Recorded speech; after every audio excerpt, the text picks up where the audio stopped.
Buenas tardes, noches a todos, dependiendo del lugar donde se encuentren. Eh, Hoy tenemos a Pedro Sanders. Pedro Sanders es ingeniero telemático y, y desde hace unos años se dedica a desarrollar aplicaciones para el mundo de la telefonía. Entonces, básicamente, Pedro hoy nos va a hablar de cómo podemos monetizar nuestras contribuciones o nuestro proyecto open source.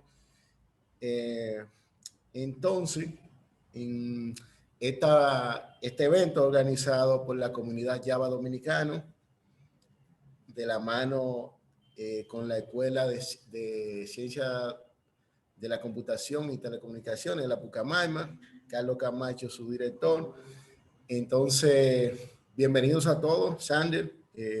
Siéntate en tu casa y empecemos el conversatorio. Hey, saludos muchachos, saludos a los amigos televidentes y los que están viendo esto como una forma de grabación, ¿verdad? Un tema extremadamente interesante, que especialmente para mí que tengo, eh, digamos, unos años utilizando tratando de hacer open source algo sostenible. Y nada, no sé si tú tienes alguna pregunta, Eudri, si tú quieres que empiece con mi agenda inmediatamente. Ok, bueno, o sea, para poner contexto a todos los asistentes, queremos saber qué es Pedro Sanders, cuáles proyectos Pedro Sanders está trabajando o anteriormente ha trabajado.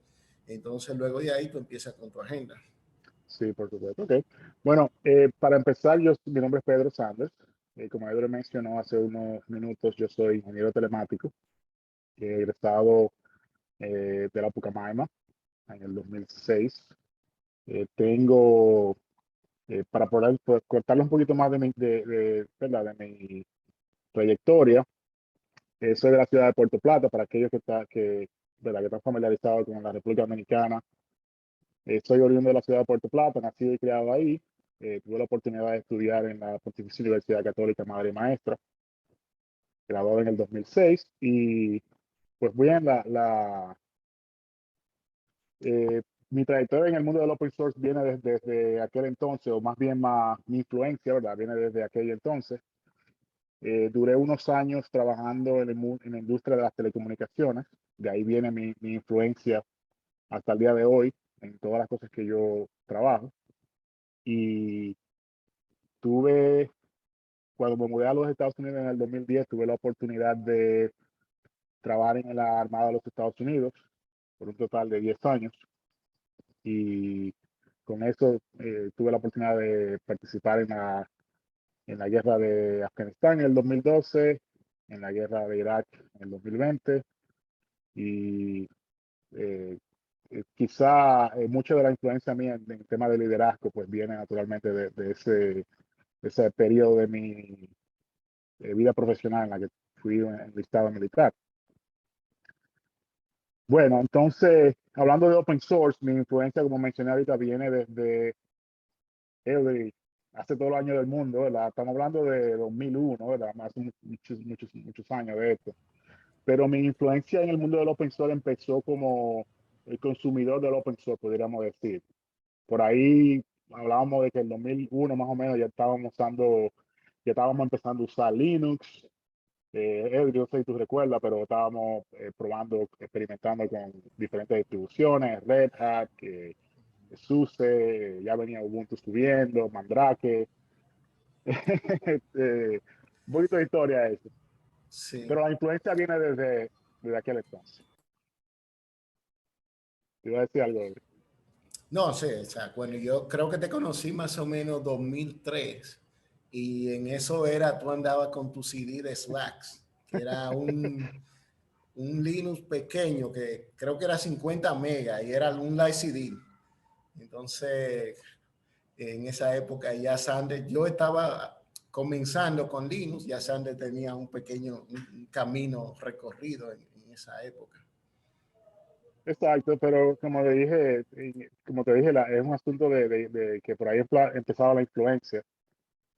Y yo pienso que la mayoría de verdad de nosotros nos acercamos al mundo del open source primero desde el punto de vista del consumidor, ¿verdad? Estamos utilizando herramientas de código abierto, ya sea Linux, ya sea GIMP, ya sea puede ser un browser que es de código abierto, etcétera. Entonces, la, la, la influencia empieza, como siempre, pienso que para la mayoría empieza desde el lado del consumidor.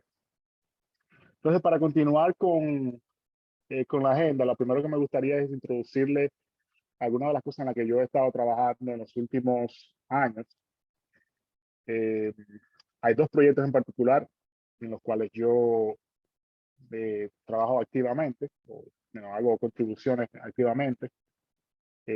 Uno de los proyectos se llama Funnelster y el otro proyecto se llama Router. Yo voy a ver si le pongo en unos momenticos los links para los proyectos, ¿verdad? O Brian, quizás si tú puedes ayudarme y poner los links en el chat para que quede ahí, para que o sea, los amigos televidentes puedan visitar los links. Pero como les decía antes, prácticamente todos los proyectos en los que yo me he visto involucrado en los últimos 10 años, de una forma u otra, tienen que ver con mi carrera de ingeniería telemática. El primer proyecto fue ActiveToolKit. Eury, ¿tú recuerdas ese proyecto? Claro, Este claro. fue Actiturquí, sí. Sí. este proyecto que tenía mucha influencia no sé si tú recuerdas un proyecto de Google, creo que existe todavía, creo que se llamaba el Google, wow, Google ¿tú te Web acuerdas? Toolkit, Google Web El Google Web Toolkit, Toolkit, GWT. exactamente, entonces por ahí ya teníamos influencia, estamos hablando de 2011 por ahí. Ya de ese entonces tenía ya la influencia de cómo, por lo menos de cómo funcionaba la arquitectura y cómo se había diseñado ese proyecto. Y yo Pero utilicé mucha de esa influencia. PWC es más viejo, como 2005, 2006, 2007. Una cosa así. El, Sí, sí, sí, sí. GWT. Porque No, también tú tienes el Google App Engine. No sé si también es que tú estás refiriendo. no, no. Que era como esta Sí, plataforma de Google de trabajo en la nube, cuando comienzan a hacer ese concepto de nube, es como con el Google, creo que Google App Engine, ¿no es que se llama? Creo que así. El sí, Google así que App. se llama. Pero, o sea, GWT sí es como 2006, por ahí, 2005, 2006. Recuérdate que Sander yo hacía migrado. referencia de que ActiveToolKit fue inspirado en ese proyecto. Ah, ya.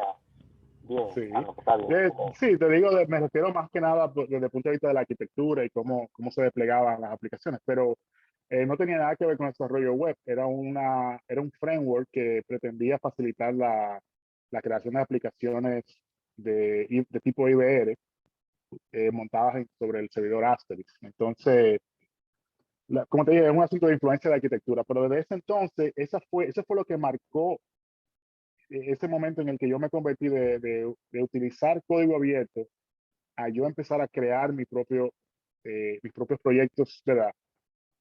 Con licencia de código libre, abierto y libre. Entonces, más o menos por ahí empezó la cosa. Como les comenté a ustedes, hubo una época, ¿verdad? Un periodo de aproximadamente 10 años en el que yo estaba en la milicia, pero aún así ese tiempo yo sacaba un poquito de tiempo que podía para trabajar en estos diferentes proyectos. Nos movemos 10 años después y en el 2020, en octubre, yo tomé una decisión ya de terminar mi contrato con la Armada de los Estados Unidos y entonces irme completamente, ¿verdad? Terminar mi contrato, ya no soy militar, ya volví al civil. Entonces, lo que hice fue que tomé todo mi trabajo de muchos años y todo lo que aprendí, ¿verdad? Con estos frameworks y esta librería y este trabajo. Y entonces ya empezar a darle un poquito más de un ámbito profesional, vamos a decirlo, o comercial más bien. No sé si tiene alguna pregunta por ahí.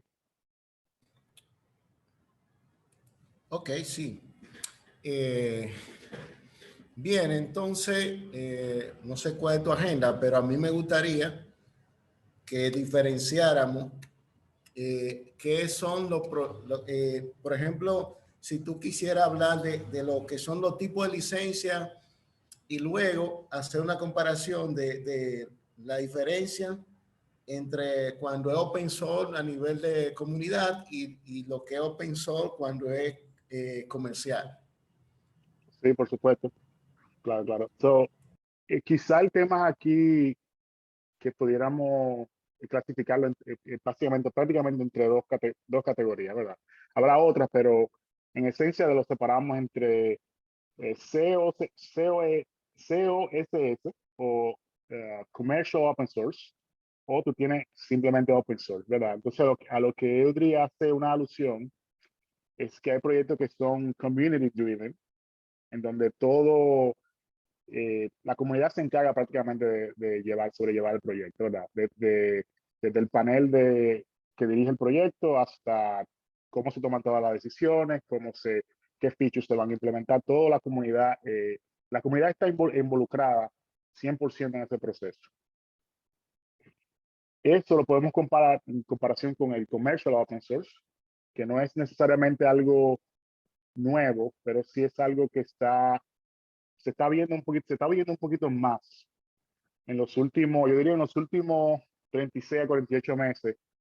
La influencia del commercial open source se está viendo de manera un poquito más, ¿verdad?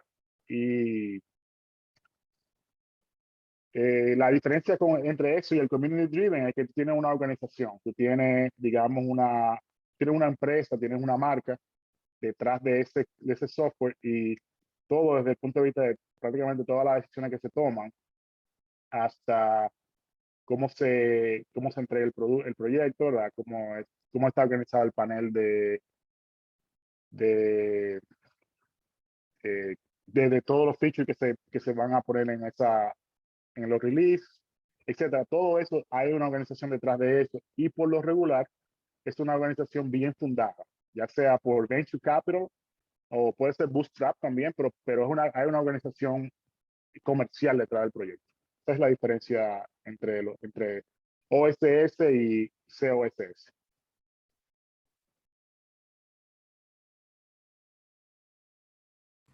Tú mencionabas, Sandra, que en los últimos 36 meses la cosa ha cambiado. O sea, ¿qué motivó ese cambio? Pudiera decirse, por ejemplo, el tema este de que ahora GitHub te permite tú tener el sponsorship o el surgimiento de compañías como, creo que es TILDEF, que se llama, la compañía que gestiona fondos para para las personas que mantienen proyectos open source. Bueno, hay muchas razones. Me voy a quitar un poquito aquí de la cámara mientras organizo aquí mi espacio, pero la principal razón, en mi opinión, de esto es el surgimiento de lo que yo le llamo los superproyectos de código abierto. Los superproyectos de código abierto son proyectos que desde el principio tienen un enfoque de código libre, tienen su licencia de código libre, pero tienen un venture capital atrás de ellos. El mejor ejemplo quizá de estos proyectos son Supabase. Si alguien lo puede poner en el chat, Brian. Supabase es un superproyecto. Hace aproximadamente, creo que fueron unas 3 semanas, ellos hicieron su última ronda de inversión, ¿verdad? Y ese proyecto, $80,000 de inversión ellos obtuvieron ahí. El otro superproyecto se llama AppWrite. Otro superproyecto tiene una inversión aproximadamente, si no recuerdo, la última vez que invirtieron creo que fue una ronda tipo A y son $30 millones. Podría estar equivocado con el número, pero la idea es que estos son superproyectos de código abierto que tienen un soporte de un venture capital atrás, y estos proyectos yo creo que han catalizado, en mi opinión, lo que son los inversionistas ahora, enfocándose a proyectos que tienen un potencial comercial, ¿verdad? Pero que tienen un approach open source. Yo pienso que eso es lo que ha catalizado.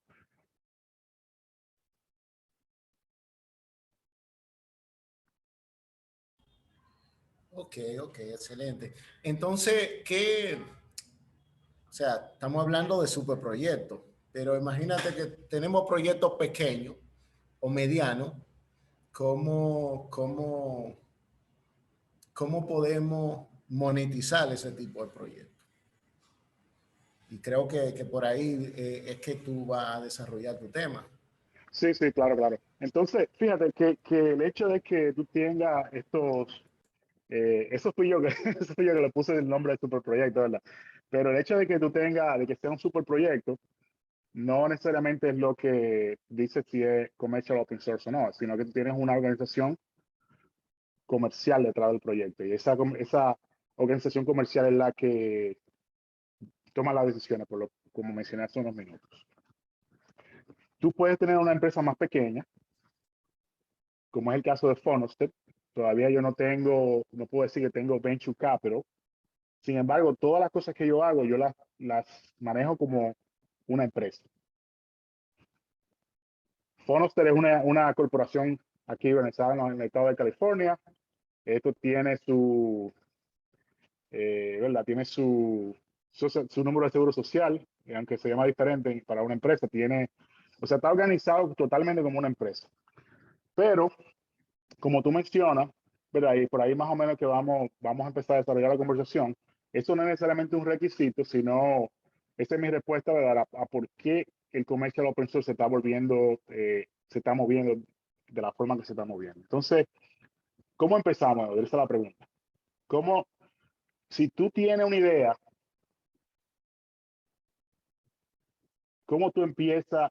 O vamos a ir un poquito más atrás. De cómo nosotros empezamos la etapa de idealización para un proyecto open source.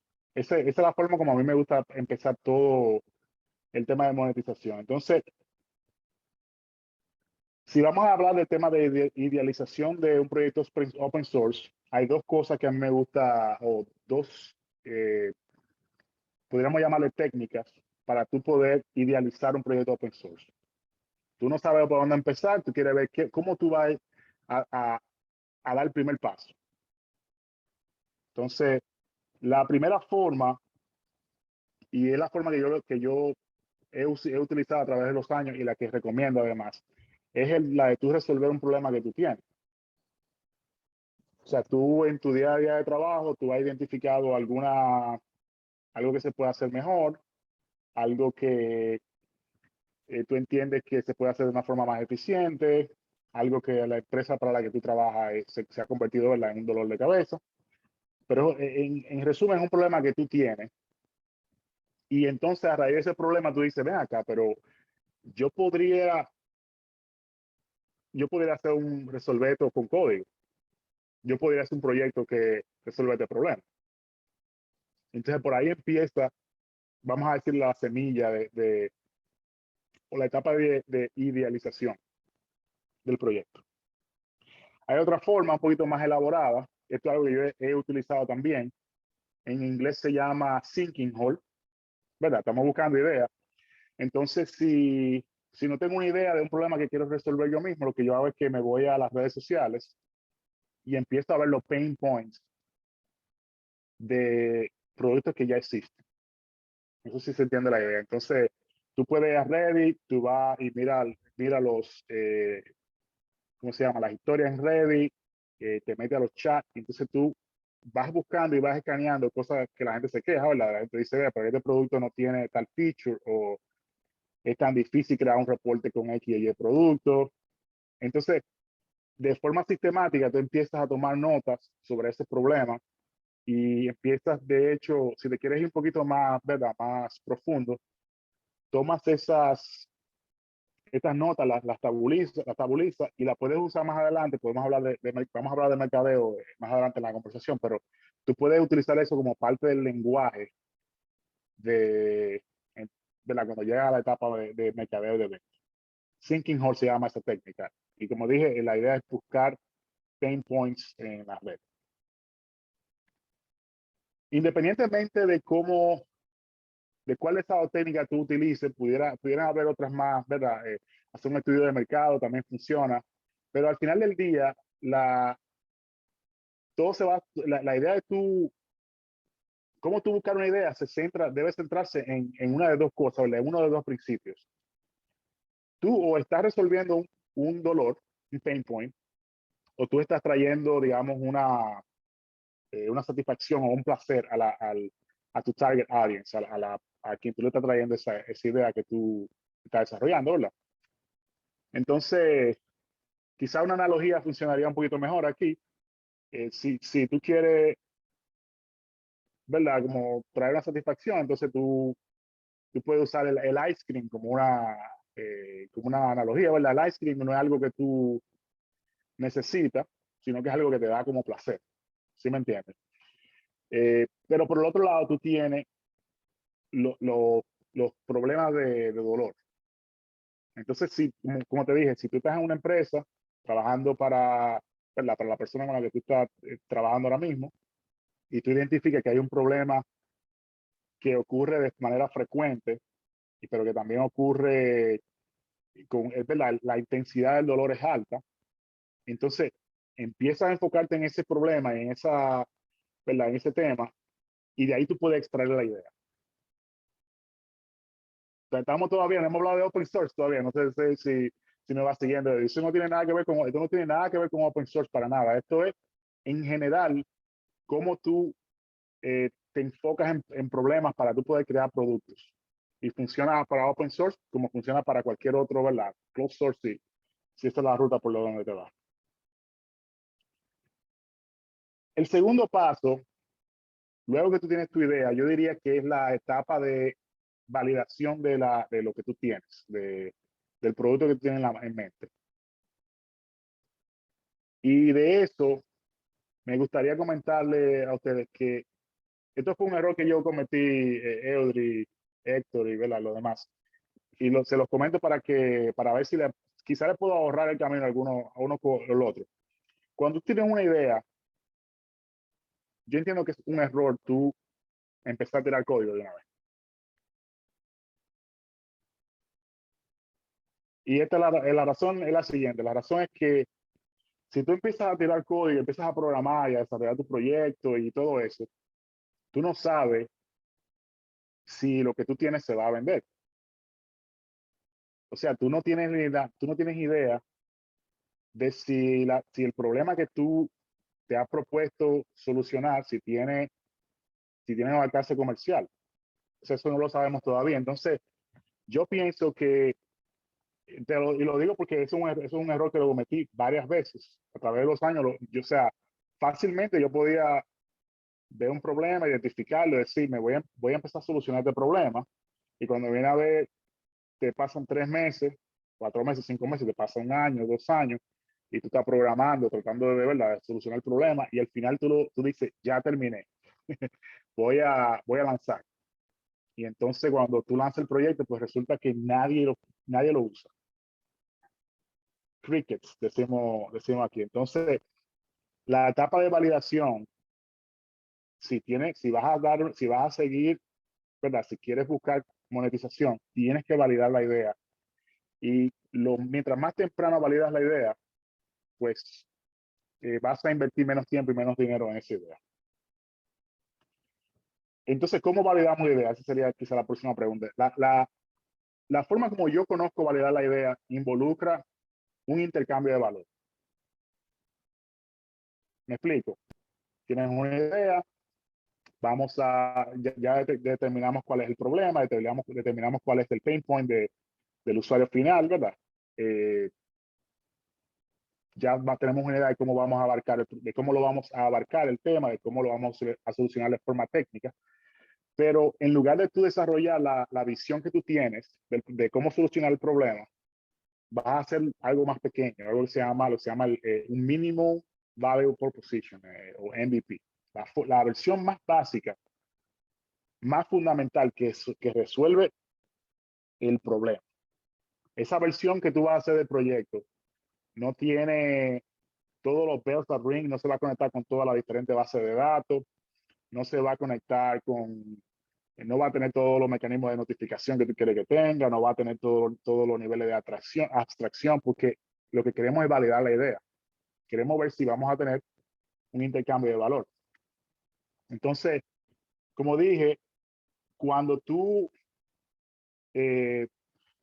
hay otra técnica que tú pudieras utilizar que se llama un smoke test, eh, pero no te funcionaría con open source, ¿verdad? El smoke test básicamente lo que dice que tú puedes, funciona en SaaS, tú puedes tener en tu SaaS, tú puedes presentar tu SaaS y, ¿verdad? Tú haces todo el formulario, todo lo más básico, pero el backend de eso, tú estás de forma manual dándole los outputs al programa.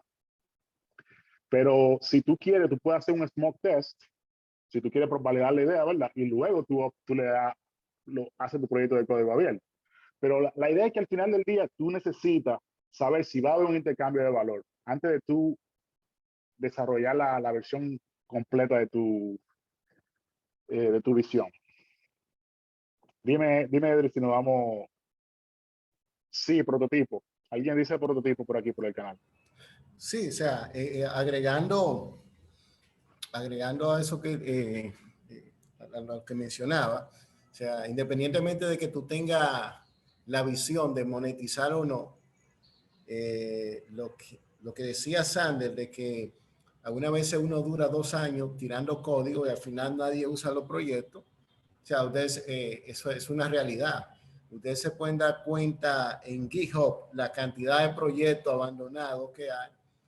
Y imagino, o sea, hay algunos proyectos que son de laboratorio, pero proyectos ya terminados como tal, que no son laboratorios, tú vas a encontrar una inmensidad.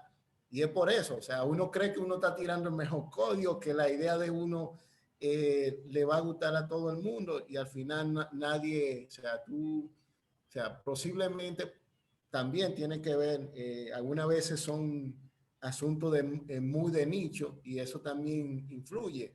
O sea, cuando me refiero de nicho, estamos hablando de que es para un sector en específico, que no es algo que vamos a decir que sea masivo. Entonces, yo entiendo que aplica, eso que mencionaba Sandra, aplica tanto para si tú piensas monetizar o no. Claro, definitivamente. Y fíjate, Audrey, que aunque tú no tengas la idea de monetizar, si tú quieres, por ejemplo, utilizar utilizar open source como una estrategia como tu propia estrategia de marca, tú quieres que tu proyecto sea exitoso, ¿verdad? Eso es lo que todos queremos. Entonces, en ese caso, si tú quieres saber si tú tienes el soporte de la comunidad antes de tú empezar a programar, tú puedes hacer te puedo dar una alternativa, ¿verdad? A un repositorio con un README. Tú haces un repositorio con un README, yo te voy a decir una técnica. Tú haces un repositorio, tú le pones un README, le pones el tagline, ¿verdad? Dice, explicando cuál es tu proyecto. Le pones un gráfico bonito, si puede. Da una explicación de cuál es tu proyecto y de cómo va a funcionar. Y luego entonces te vas a las redes sociales, te vas a Reddit, te vas a Twitter, te vas a Facebook, si tú perteneces a una comunidad grande en Facebook, te vas a Java Dominicano ¿verdad? En Telegram y presentas tu idea. Entonces, ¿qué va a hacer eso? Déjame decirte, la mayoría de gente va a llegar a tu repositorio y no se va a fijar en el código, si hay código, si terminaste el proyecto y no lo va a probar. La enorme mayoría de gente lo que va a mirar la idea y va a simpatizar con tu idea y te le va a dar otra estrellita y eso te va a ayudar aunque eso es una métrica vanidosa, como decimos, pero lo que hace es que eh, te le da una propulsión que a veces se necesita para que el proyecto se den a conocer. Entonces, esa es una técnica, ¿verdad? Que podemos desarrollar un poquito más si quieres, pero esa es en resumen. Fíjate, Audrey, hasta ahora hemos hablado de cosas generales, de ideas generales de negocio, ¿verdad? No son... Pedro, hay una pregunta. Ok, No sé sí, si tú estás veo, viendo el chat. ahora lo vi. Sí, veo que quien dice Pedro, es que está preguntando, ¿verdad? Dice, tomando en cuenta la etapa de validación, ¿qué análisis debo hacer para saber si es un buen proyecto? Sí, hay diferentes métricas, Pedro, pero la métrica más importante es que haya un intercambio de valor. Si yo te voy a resolver un problema tú tienes que pagar. Ese es o sea, ese es el principio, ese es el único, para mí personalmente esa es la única métrica que yo miro, me pagan o no me pagan. Entonces, por eso decía que, y entonces para responder a saber si el proyecto es bueno, la próxima pregunta que tú te debes hacer es, ¿cuál es la frecuencia del problema y cuál es la intensidad del problema? O si tú lo quieres ver desde el punto de vista de dolor, ¿qué tan frecuente es el dolor y cuál es el nivel de intensidad de dolor? Te lo voy a poner, te voy a decir una historia de lo que me pasó en diciembre, ¿verdad? Y voy a tratar de ser breve. El 28 de diciembre a mí me empezó un dolor aquí en una muela. Y yo sabía que eso me iba a traer eso me iba a traer una incomodidad terrible. Y mi esposa me ofrece, ¿verdad? Un medicamento y yo me lo tomo y me mejoro. Me duró una tarde y una noche el efecto del medicamento. El 29, por ahí, el 30, el problema empezó a incrementar. El dolor empezó a incrementar. ¿Qué pasa? Era un fin de semana. Ya tú sabes por dónde va la cosa. Creo que el 30 o el 31 por ahí llegó. Todo está cerrado aquí en Carolina del Norte, como lo está en todos los lugares, ¿verdad? En todos los demás sitios. Y yo tengo mi dolor, pero ya las pastillas ya no me están haciendo nada. Entonces, le digo a mi esposa, vamos a buscar un sitio de emergencia porque ya yo no aguanto el dolor. Llego al sitio y lo primero que el doctor me dice, oye, pero te va a salir caro este tratamiento. Yo le digo, en medio de mi dolor, yo le digo, doctor, oye, pero ¿cuánto es? Y me dice el tipo, te vamos a cobrar, me dijo como $800. Y yo en mi mente pensando, oye, dale para allá. Y yo en mi mente yo pensando, mira, tú me puedes pedir la llave del carro ahora mismo y yo te la voy a entregar. Porque es que el nivel del dolor que yo tengo es tan alto que no me importa nada, yo estoy dispuesto a pagar lo que sea. Te estoy haciendo esta analogía, Pedro, porque ese es el tipo de problema que te va a decir si un proyecto es bueno o no. Cuando el dueño de una empresa tiene un problema tan grande que se le están yendo los clientes, porque no tiene el reporte de la forma como él lo quiere, por ejemplo. O, qué sé yo, digamos que está perdiendo dinero porque cierto proceso dura más tiempo del que tiene que durar. Entonces, mientras más alto ese dolor y ese problema que ese empresario tiene, él te va a pagar más. Y entonces eso es lo que determina si el proyecto es bueno o no. No sé si eso responde a tu pregunta, Pedro.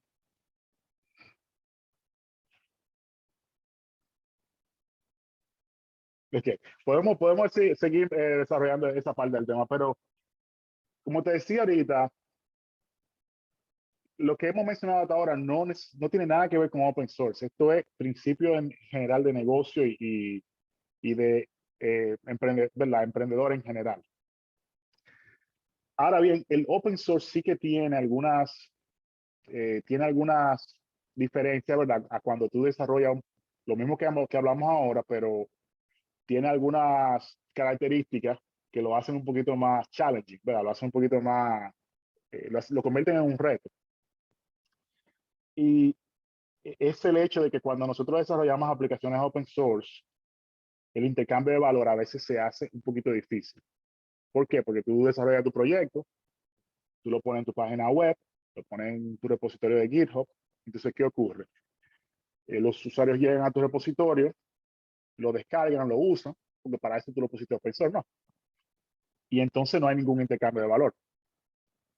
De hecho, vi por ahí, quizás recuerdo el nombre en un segundo, alguien mencionaba que el valor que un proyecto open source le da a la comunidad siempre es mayor que el valor, que el retorno, ¿verdad? Del equipo que está detrás de ese proyecto. De eso no nos podemos escapar. Esa fórmula es así. Pero el hecho es que tenemos un challenge de cómo nosotros cómo nosotros hacemos, ¿verdad? Que, bueno, yo te estoy resolviendo un problema, pero necesitamos hablar de sostenibilidad de mi proyecto open source. Cómo yo convierto todo ese trabajo que he hecho, yo estoy dándole todo mi trabajo a la comunidad, mi propiedad intelectual, pero cómo nosotros vamos a convertir, cómo yo voy a lograr sostenibilidad en mi proyecto. Y la Las razones que queremos sostenibilidad es primero porque, ¿verdad? Porque queremos trabajar, enfocarlo en nuestro proyecto de código abierto 100%, si se puede. Y tenemos las aspiraciones de convertir estos proyectos de código abierto en una empresa o en mi forma de cómo yo me gano la vida, ¿no? Entonces, hay dos principios que me gustaría introducir, muy similares, pero es el ángulo, la forma como tú lo miras, que determina, ¿verdad?, que los separa el uno al otro. Para tú lograr monetizar, esa es mi experiencia, no puedo decir que es la única forma, ¿verdad? Pero en mi experiencia, hay dos formas como tú logras monetizar tu código abierto. Primero, es agregando fricción. El segundo método es eliminando fricción. Te voy a explicar a lo que me refiero con eso. Hay un término que se llama Open Core. Muchos de ustedes van a estar familiarizados con el tema de Open Core. Es un poquito controversial. No todo el mundo está de acuerdo con la forma, ¿verdad?, con el tema del Open Core. Pero en principio, lo que tú haces cuando tú creas Open Core es que tú agregas fricción a un punto de que tú esforzas, por decirlo así, a la empresa a que por ciertas áreas de tu proyecto, ellos te hagan un intercambio de valor. Esa no es la única forma de agregar fricción, por cierto. Pero eso podemos decir, llevándolo a un ejemplo, por ejemplo, es que tú tienes un producto que tiene una versión community y una versión, vamos a decir, empresarial. sí, No, eso es una forma, pero hay diferentes variantes de eso.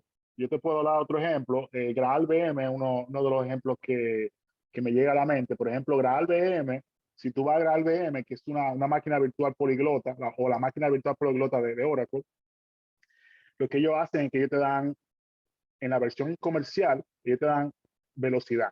La versión Enterprise de Graal VM es más rápida que la versión Community. Ellos tienen, ¿verdad?, una forma propietaria de lograr eso.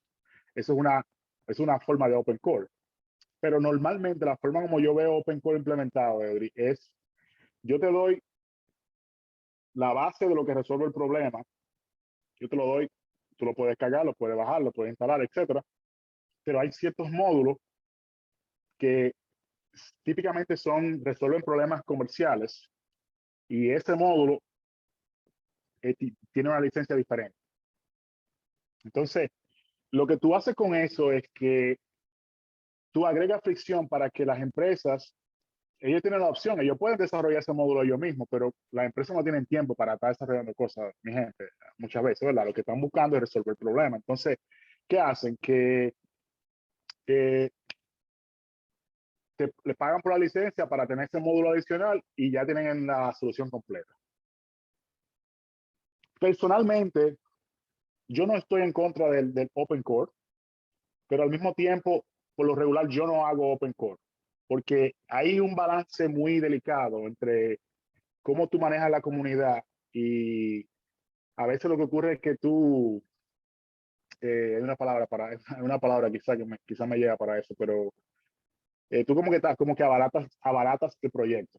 Eso es lo que yo pienso. Entonces, sí pienso que se puede implementar, pero como dueño de proyecto, tú tienes que tener un balance, es una línea muy fina entre ser open source y tú ser como uno de esos ex-aware, ¿verdad?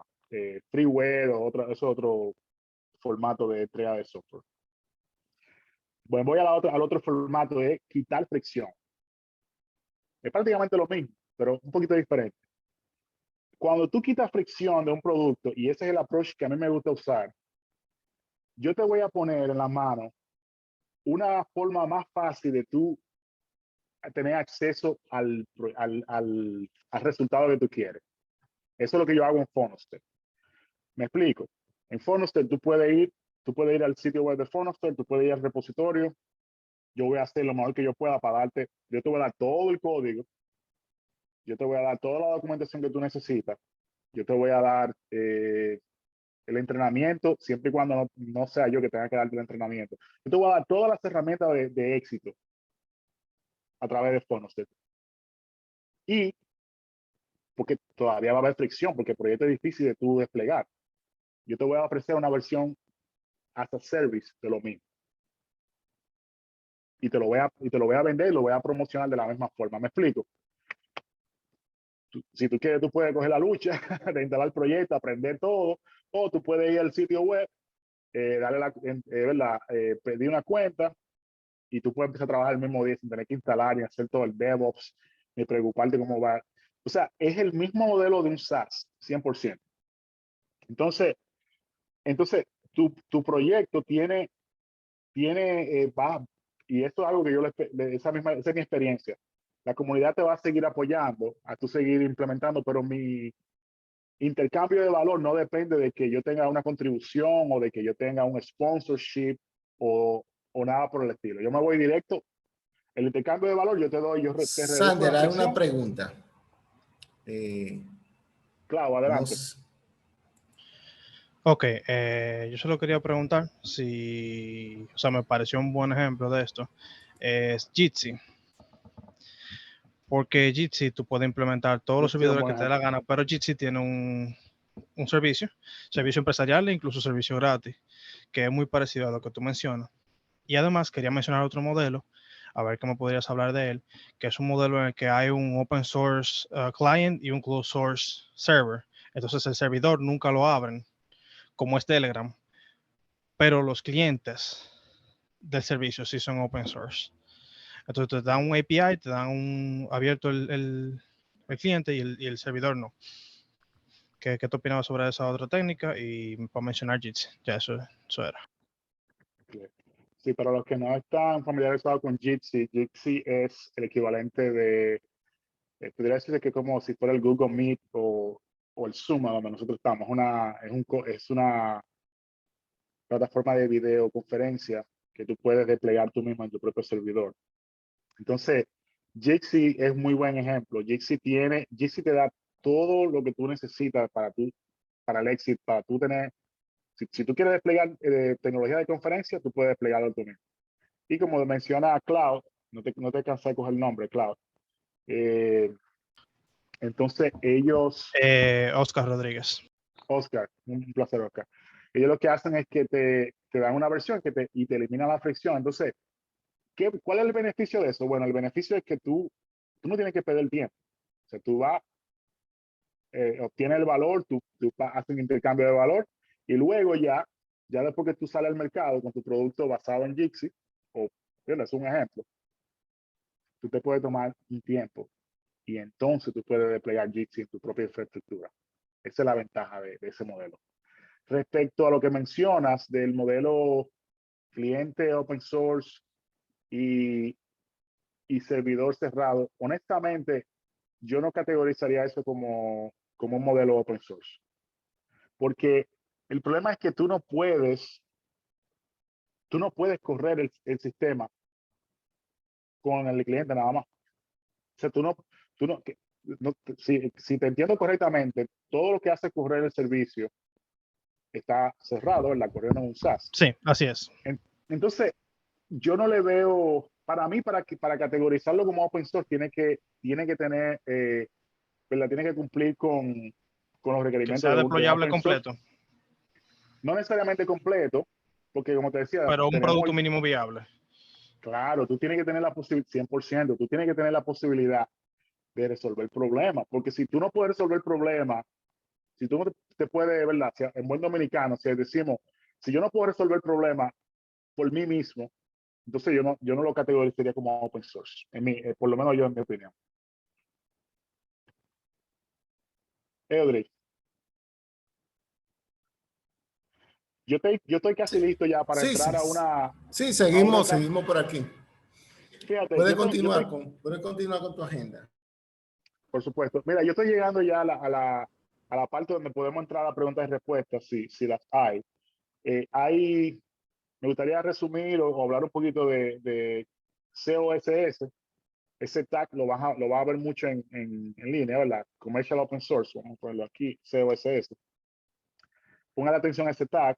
Y lo otro que me gustaría que hicieran para los que están interesados en este tema es, vayan a Twitter. En Twitter se está hablando muchísimo de este tema. Hay empresas que están ahora mismo, que han identificado el problema de la monetización en el open source y están enfocadas en ayudarnos a resolver esos problemas, ¿verdad? Una de ellas es Tylift.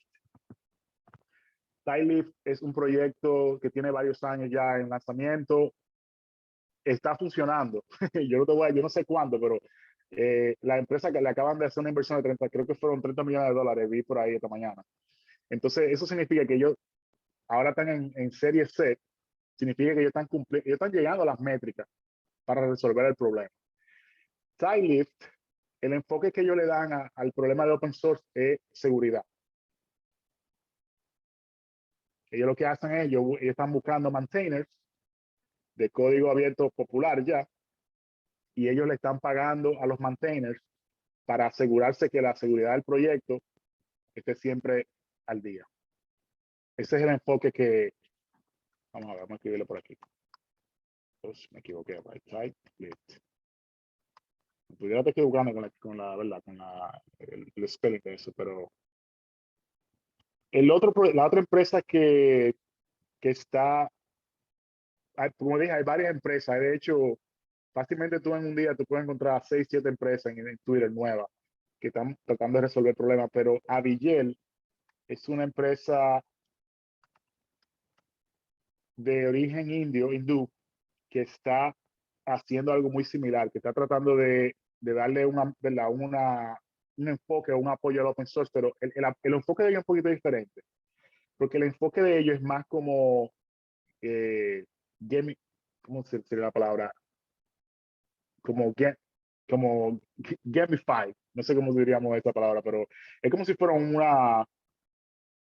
juego, tú tienes una moneda, los que están del lado de los consumidores le pagan a la mantenedor, al maintainer, pero tú tienes más cosas, tú tienes gente que trabaja ayudándote con la documentación, tú puedes aceptar contribuciones de DevRel, o sea, tú tienes varios roles y la idea es que todo el mundo está colaborando para desarrollar este proyecto y el consumidor final paga y ese dinero se distribuye. Por ahí anda la cosa.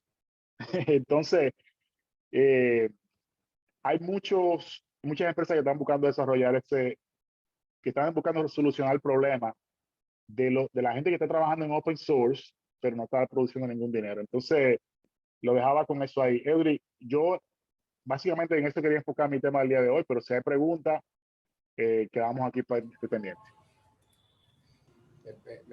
Sanders, yo sí, súper interesante. Voy a hacer una opinión porque Dale.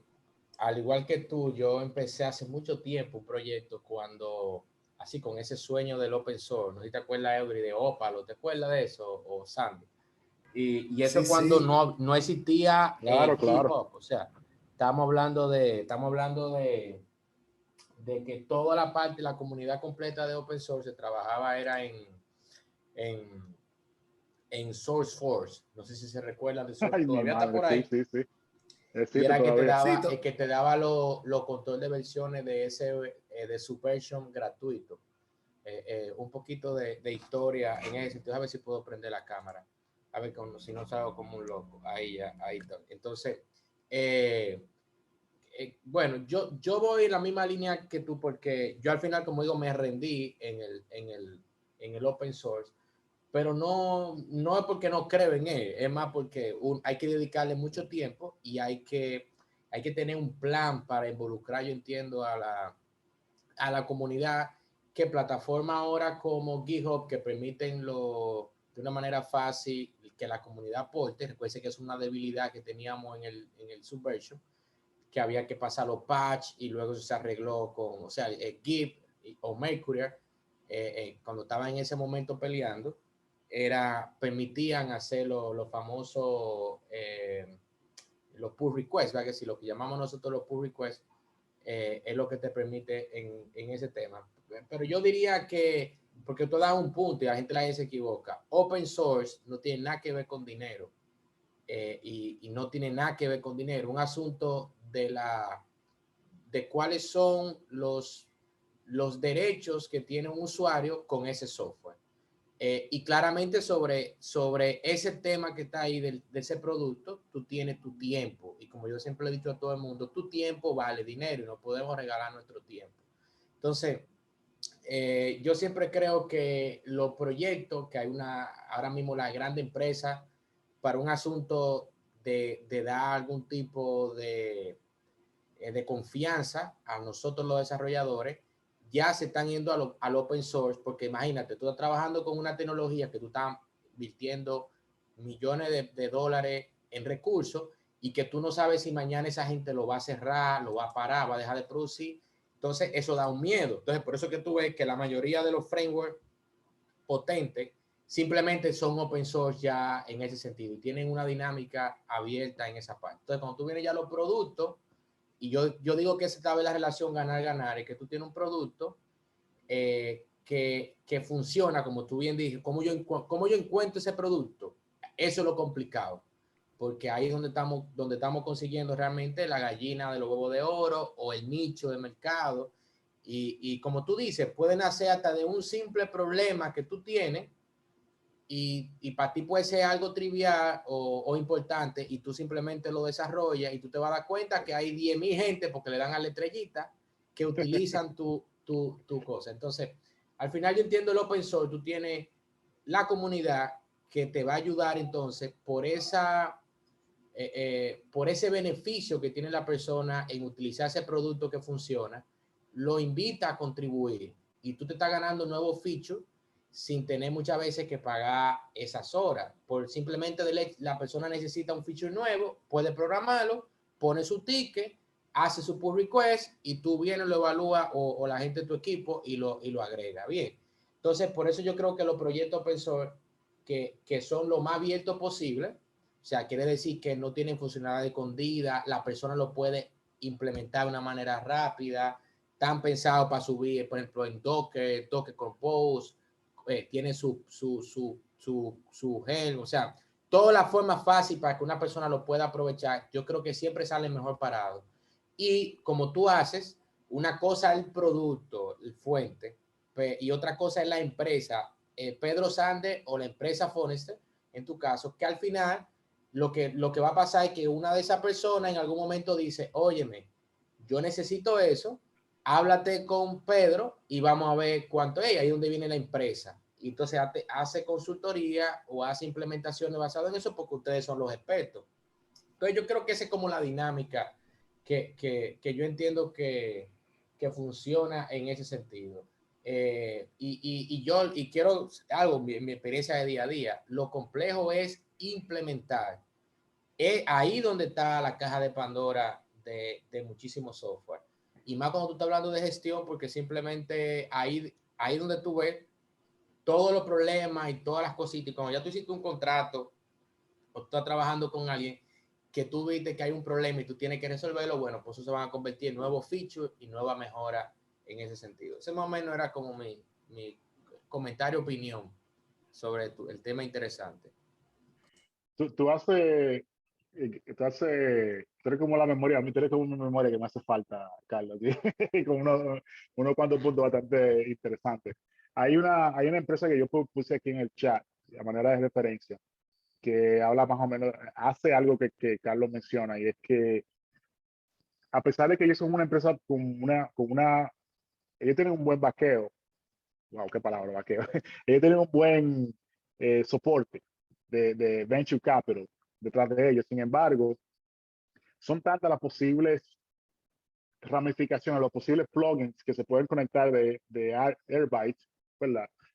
Que lo que ellos han hecho es que ellos crearon una especificación y ellos te dicen a ti, tú implementa tu conector a Airbyte. Entonces, si yo lo sigo a ellos, yo estoy en Slack todos los días, siempre hay una gente haciendo un aporte al proyecto. Entonces, el ecosistema ese proyecto es totalmente vibrante, porque la comunidad está siempre poniendo y siempre está recibiendo. O sea, hay un intercambio de valor todo el tiempo. Es un buen ejemplo de lo que tú mencionas pull request, ¿verdad? Y de que la comunidad traiga para atrás a la comunidad. De que nos demos verla uno al otro, vamos a decir. Tú haces otra mención que es interesante también, Carlos, y es que ¿para qué nosotros vamos a abrir el proyecto? ¿Cuál es la motivación de tú abrir el proyecto open source? ¿Para qué tú, o sea, por qué simplemente no me voy a la parte de open source? Casi se me olvida ese tema, Carlos. O sea, yo podría simplemente decir, voy a coger Phonostat o voy a coger Router, que son los dos proyectos que yo vivo de eso realmente. Y yo podría decir, lo voy a poner código cerrado. Pero oye, Carlos y Eudri y los demás, hay un tema de mercadeo. O sea, fíjate, Eudri, tú me conoces, Carlos, y Eudri me conoce, y Héctor. O sea, yo soy entusiasta del código abierto de 20 años. Y hay un tema filosófico con el open source, que es que todo lo que yo sé vino del open source, vino porque yo pude ver lo que alguien más desarrolló. Yo pude aprender ese protocolo. Por ejemplo, el protocolo de señalización, no habría forma de yo aprenderlo, sino porque hay un RFC y hay un código de JSON que yo puedo escanear y mirar. Ese es un tema filosófico, ¿verdad? De un traspaso de conocimiento. Pero desde el punto de vista comercial, hay proyectos, los proyectos Bootstrap. Si tú no tienes ningún dinero, ¿verdad? Oye, el mercadeo que tú puedes lograr a través de open source no tiene comparación. ¿Cómo te lo puedo poner en forma más simple? Mira, yo tengo una comunidad ahora mismo, te voy a decir el número exacto que tiene. Brian me puede dar el apoyo a lo que voy a decir. Yo tengo ahora mismo una comunidad de, a ver, para decirle un número, 876. Voy a amanecer como en 865. Todos los días yo tengo usuarios que se agregan a la comunidad. Yo tengo 876 usuarios o miembros de la comunidad de Phonostat en Slack. Yo tengo ahora mismo, la última vez que chequeé, 4.926 estrellitas en GitHub, que es una métrica vanidosa, como decimos, pero podemos hablar porque ese es Alexa por ahí hablando sola. Entonces,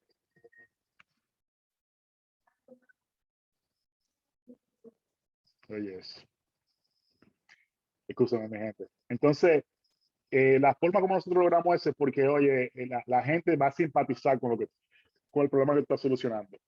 Entonces yo puedo irme ahora mismo a Reddit, me puedo ir ahora mismo a Twitter, me puedo ir ahora mismo a Facebook, yo puedo presentar la idea, la gente simpatiza con mi proyecto porque te estoy ayudando a resolver un problema, pero de esas, ¿verdad? De esas 20, 30, 40 gente que se acercan a ti, tú tienes potencial de cliente ahí en dos gente que no quieren bregar que no tienen tiempo simplemente para bregar con hackeo.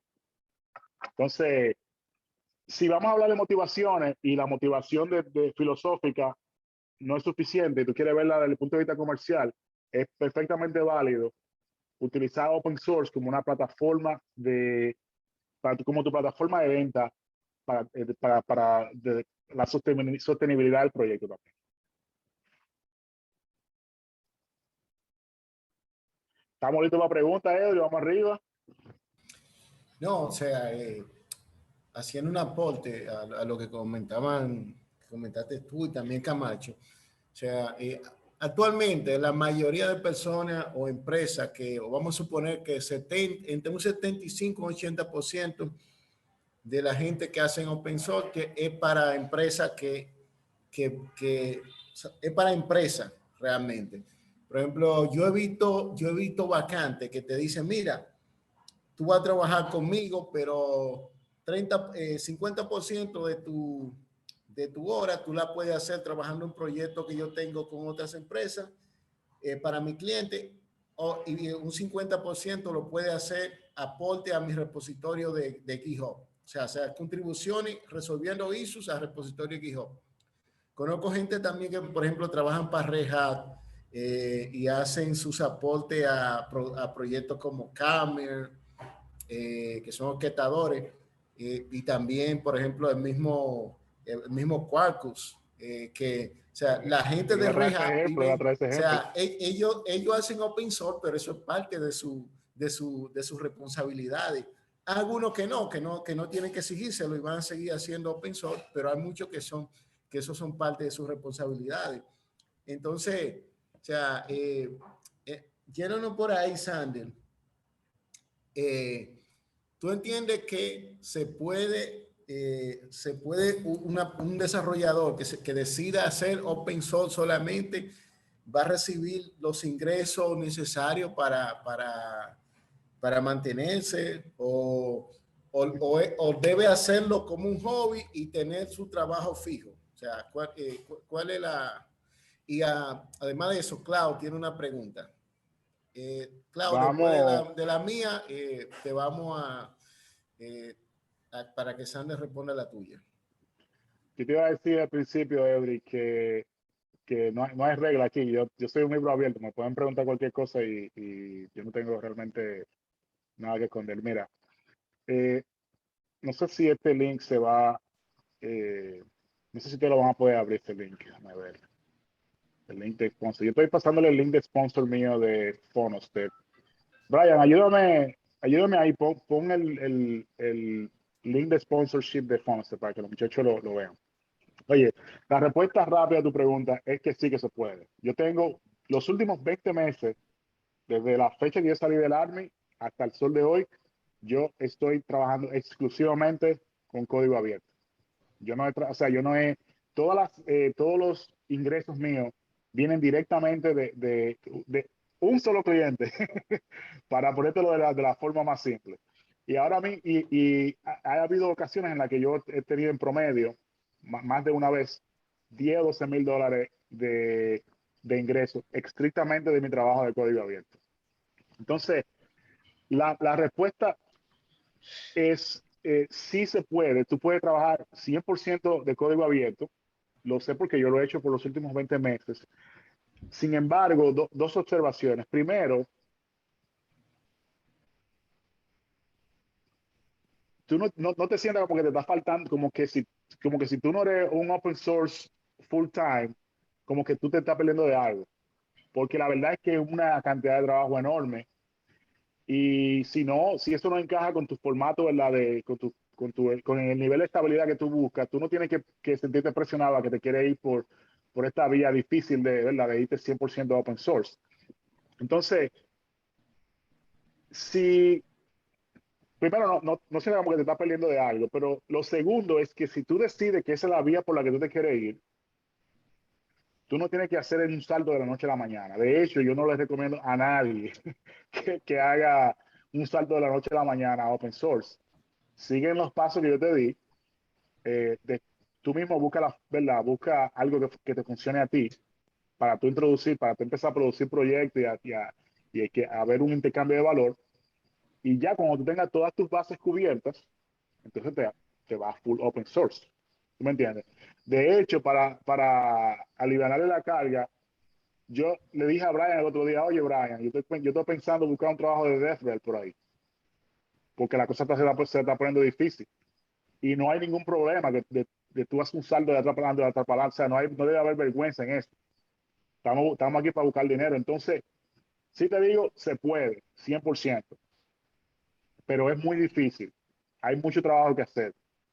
Pero cuando tú llegas al nivel, cuando tú llegas a cierto punto, yo te puedo decir, oye, esa empresa suiza para la que yo le estoy desarrollando servicio, yo trabajo con ellos máximo 2 horas a la semana. Máximo. Hace 3 semanas que no me llaman. Hace 3 semanas que yo no tengo ningún tipo de interacción con ese cliente. Porque todo mi trabajo está funcionando nítido. Entonces, ¿qué me deja eso a mí? Eso me deja el resto de la semana para yo pasarme en Twitter promoviendo mi producto. Eso me da tiempo a mí para yo pasar tiempo con mis niños, me da tiempo de ir al gimnasio en la mañana. O sea, yo tengo control total de cómo yo llevo mi día. Entonces, se puede, Eudri, pero es pila de trabajo.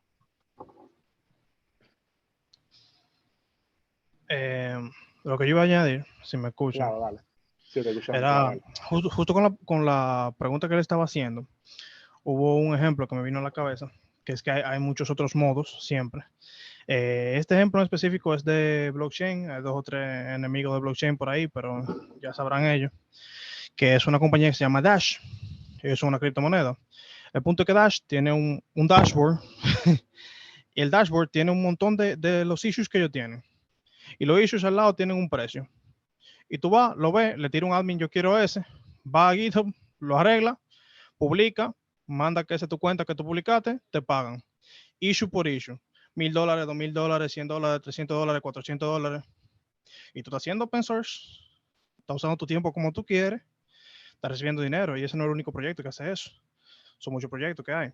Y pues es una buena opción para cualquiera que quiera, no sé, tener verdecito ahí en el GitHub mientras también estás generando dinero, por ejemplo. Pero eso es una pregunta. Ellos Pero eso tienen es como como una un especie hunting de bug hunting, un bug hunting, equivocación, ajá, ¿no es? sí. Sí, más o menos. Pero lo que pasa Ok. es que no es como un programa aparte, es casi, es entera, funciona así. O sea, ellos no tienen empleado, todo el mundo trabaja por el, Oh. por el Dash, por el dashboard.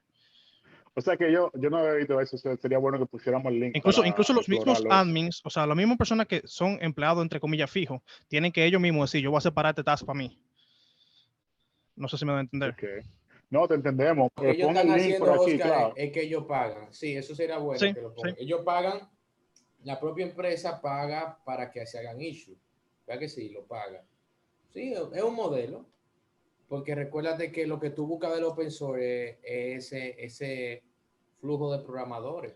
Y claro, tú Que, tienes ahí, ellos como empresa tienen un 2x1, que tienen empleados y a la vez tienen comunidad, o sea, porque están pagando, pero a la vez tienen mucha más gente la que está contribuyendo, aunque contribuyan una sola o dos cosas al mes.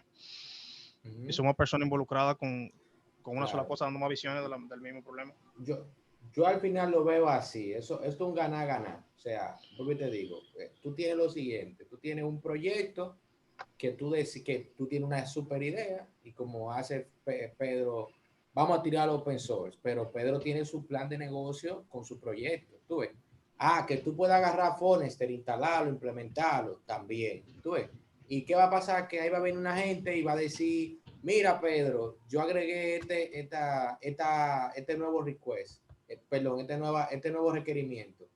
Y Pedro lo va a ver y va a decir, hey, nítido, ¿me entiendes? Entonces, pero también Pedro pudiera poner su requerimiento y poner ahí el que se busca desarrollador. ¿Tú ves? Y yo creo que todo eso lo permite el open source, que eso es lo bueno en ese punto. Pero como yo digo, open source es una cosa, buscar dinero que no tiene nada que ver con el open source, ¿verdad que sí? Pero ayuda, es otra cosa, ¿eh? Te ayuda muchísimo. Carlos, yo puse un link aquí para los que van a seguir explorando después de esta conversación. Este es una... eh, tú conoces a Alex Elix. ¿Estás muteado? ¿Qué pasó aquí? Estoy muteado, no, ese es mi gente de OpenFast. Adiós. Entonces, De ¿qué pasa? OpenFast. Oye, Sí. Pero ahí Alex volvemos a Elix, lo mismo. Ahí volvemos a lo mismo. Tú tienes un producto que evidentemente cubre una necesidad para personas que no pueden irse a la nube, lo publica y él entonces lo que tiene son estos dos mundos. Tú tienes el proyecto open source donde yo he hecho charlas, yo he hecho 3 charlas de OpenFast en escenario en tu aparte. Entonces, y están los repositorios y todo ahí. Entonces, como tú dices, eso yo soy un tipo random que hizo charla de eso y lo tengo laboratorio y todo montado de eso porque funciona. ¿Entiendes? Pero yo sé que el negocio de él es seguro la consultoría completa de la solución, yo que te es voy muy a dar, buena. yo te voy a dar un insight de eso. Yo conozco Dale a allá. Alex Elix y te voy a dar un insight de él y te lo menciono porque sé que tú lo conoces. Yo vi contribuciones tuyas en la página de él, para más decirte hace unos meses atrás. Claro, claro que Pero sí. déjame decirte de Alex Elix. Para lo que van a seguir explorando. Es una cuenta, si tú quieres aprender monetización de open source, escudriñen el perfil de ese muchacho y escudriñen los proyectos de OpenFast y FastD. Fíjate, si tú quieres hablar con Ale Elix ahora mismo, Ale Elix, él te da una cita, $400 te cobra para tú hablar con él. Para tú hablar con él de lo que sea. Tú puedes hablar con él, pero él te va a cobrar $400. Porque es que su tiempo, él tiene que buscar forma de sostener su proyecto. Él te va a cobrar de una vez. Pero Alex Ellis, como es un experto en el lenguaje de programación Go, probablemente uno de los mejores allá afuera, Alex Ellis tiene un libro que se llama Go de todos los días, creo que sería la traducción en español. Tu bar te cobra $30, si es para equipo te cobra 200, no recuerdo.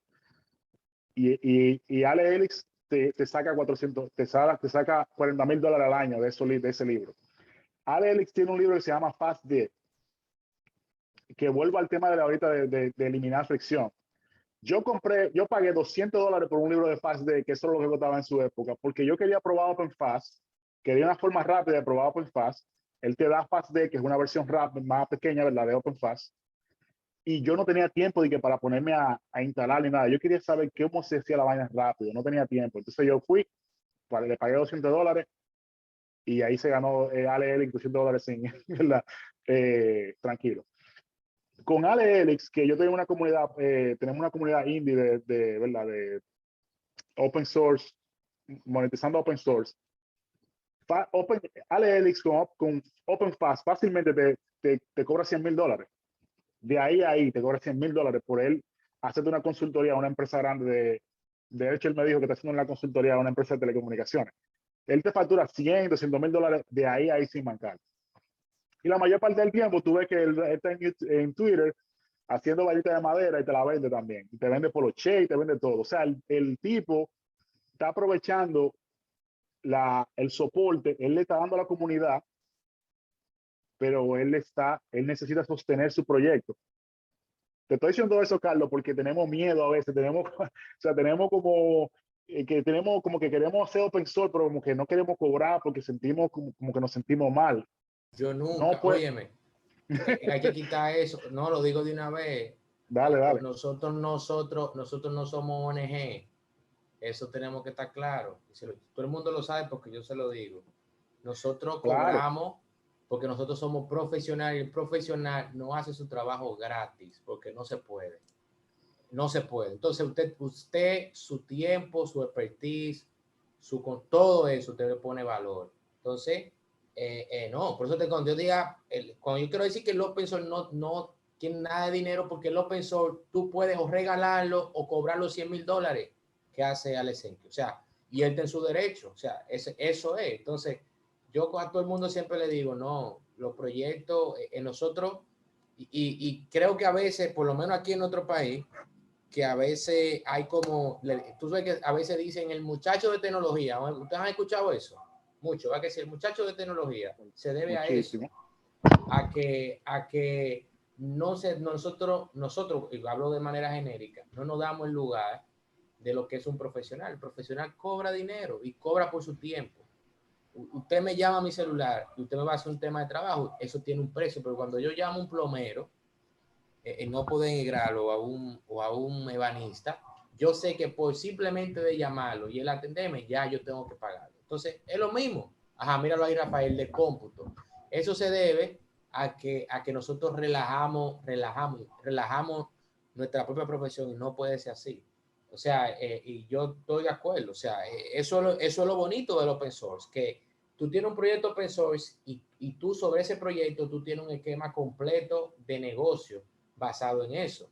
Que claro, que lo va a aprovechar el gurú en Go, por ejemplo, va a soltar a Alex el kit, mira, Alex, soy yo que lo voy a implementar y él le va a meter mano. Pero un banco no es verdad que se va a coger chance, o una empresa que se va a ahorrar miles de dólares mensuales en vez de usar Amazon, Google o Azure, va a decir, espérate, no me busque, no, llámame al tipo que inventó esa vaina, porque él tiene un teléfono ahí. ¿Tú me entiendes? Entonces, eso es, de eso se trata al final, de saber que existe ese esquema y que es un negocio. Todo lo que nosotros hacemos es un negocio, así como los ingenieros civiles, los industriales, nosotros es un negocio a nivel general. ¿Alguna otra pregunta, señores? No, mira, por ejemplo, hace unos meses yo estaba en una reunión y me están mostrando una solución que pensaba implementar una institución y y yo le digo, estamos hablando de una institución gubernamental, ¿verdad? Y que la solución la vamos a implementar la van a implementar a gran escala. Y yo le pregunto, ese proyecto Open Source, nosotros somos sponsors de ellos. O sea, cuando digo nosotros, digo el Estado Dominicano. Y me dice, no, nosotros tenemos una solución que la versión original, nosotros no la pudimos subir. Y hay una persona de otro país, no recuerdo si fue Guatemala, que me dijo que le hicieron un hack y esa es la que nosotros estamos utilizando. Y yo le pregunto, ¿y si mañana esa gente decide que van a abandonar ese proyecto y nosotros tenemos implementado eso en todas las instituciones? ¿Cómo, o sea, dónde vamos a quedar? Entonces, esa parte también de que muchas veces queremos utilizar proyectos open source, pero los directivos entienden de que no deben de invertir porque es open source. O sea, parte de la seguridad que hablábamos anteriormente es eso. Por ejemplo, yo conversaba con personas, qué sé yo, por ejemplo, de Spring Framework. Y ellos mencionaban en una ocasión de que tenían unos issues que no eran prioridad para ellos. Pero apareció una empresa y le dijo, mira, yo quiero, estos issues lo pusimos nosotros. Yo quiero que tú me resuelvas esos 5 issues y me diga cuánto cobrarían ustedes por eso. Bueno, pues de una vez ahí le hicieron su facturita. O sea, porque está bien, bueno, el proyecto open source tú lo puedes utilizar de forma sin tener que pagar, pero hay un tema de que tú como empresa tienes que tener un resguardo de que si mañana ese proyecto falló, tú tener los contactos o tú saber que puede contar con tipos que le están dando mantenimiento a eso. Entonces, esa es una parte que también tenemos que tener en cuenta. Y nosotros que trabajamos y muchas veces utilizamos proyectos open source o librería, lo que sea open source, y tratamos de venderlo. Una de las formas de vender el proyecto es no, vamos a utilizarlo porque no tenemos que pagar nada, es gratis, es open source. No. O sea, realmente, si vamos a utilizar algo open source, probablemente nosotros tenemos, o sea, si es algo de mucha envergadura, hay que tener un intercambio de valor, como dice Sander, y por lo menos ser el sponsor de ese proyecto para asegurar de que haya una continuidad de ese proyecto. A mí me gusta mucho por ejemplo, la compañía que se llama Azul System. Ellos son expertos ellos tienen un JDK que se llamaba Zulu, ellos le cambian el nombre ahora. Y ellos dicen, ok, tú no tienes que pagarnos a nosotros, tú no tienes que ser el sponsorship de nosotros, pero yo te ofrezco un servicio en demanda. Si tú, no importa lo que tú tengas por ahí, nosotros tenemos los tipos duros en Java que tú puedes contar en cualquier momento con nosotros, para lo que sea. Entonces, muchas veces ni siquiera es que tú estés pagando en el momento, pero por lo menos tener cierto acercamiento con las compañías que le dan soporte a esos proyectos que utilizamos, porque si en un momento hay un problema que uno no puede solucionar, hay que llamar a lo que saben o a lo que lo crearon. Bien, ya mi última pregunta, y no sé si después hay alguien más tiene alguna, si no cerramos. Sander, Common Cloud. ¿Qué tú opinas? ¿Cuál es tu opinión de Common Cloud?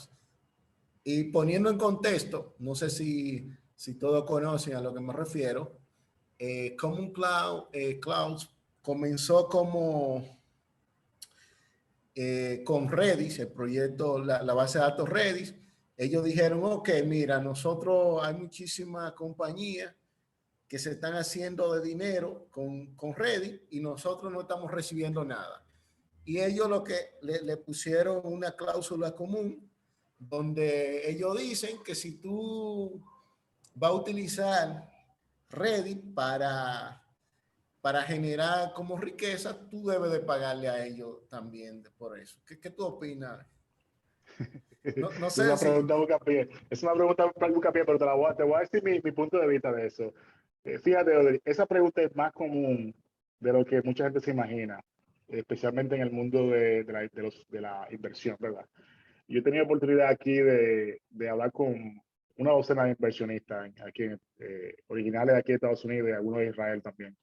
Y es una pregunta que siempre te hacen, como cuál es, el tema aquí es un tema de defensibilidad, sería, podríamos decirle, ¿verdad? ¿Cómo tú defiendes si tu código es abierto? ¿Cómo yo voy a defender mi marca? Perdón, ¿cómo yo voy a defender mi trabajo, ¿verdad? Porque como tú dices, Amazon lo puede bajar o Google y lo hacen, de hecho, frecuentemente. Te voy a decir mi respuesta. Yo personalmente, por un asunto filosófico, a mí no me gusta. Yo no estoy en contra de quien lo hace, pero hasta cierto punto pienso que si tú empiezas con una licencia, vamos a poner que yo digo, ¿verdad? Por lo regular yo soy Apache eh, o soy MIT. Ese es mi default es MIT siempre, ¿verdad? Y de repente el proyecto me se hace súper famoso y yo te cambio la licencia a mitad del camino. Para mí, eso es como negocios turbios.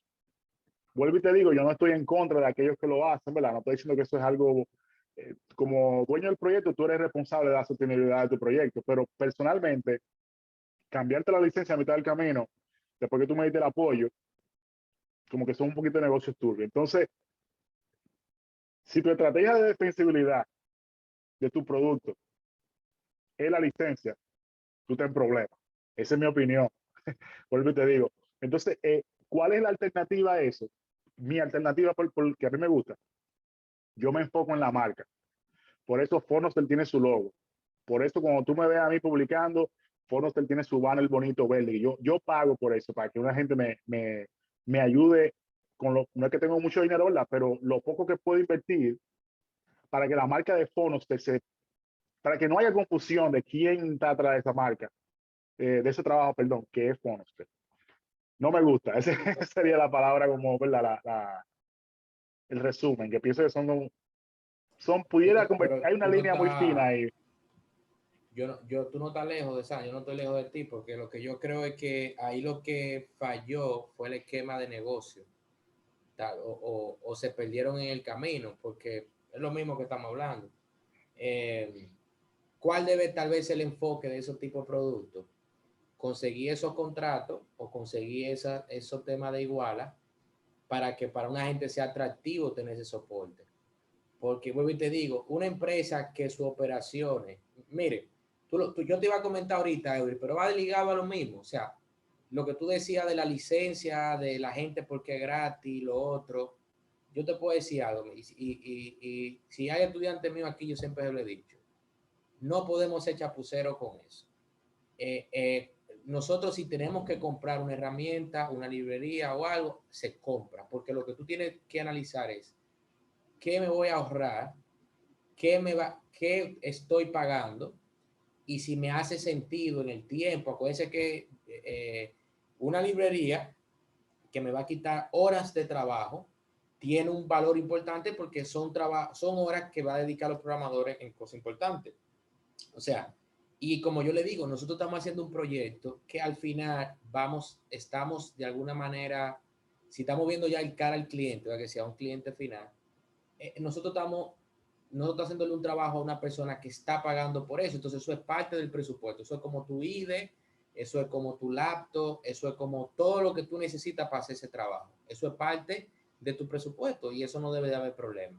Entonces, con la pregunta directa que tú haces, yo lo que entiendo es que posiblemente ellos sean como desviados, porque lo que comanda tal vez que ellos tengan esquemas de soporte donde sea accesible para las empresas.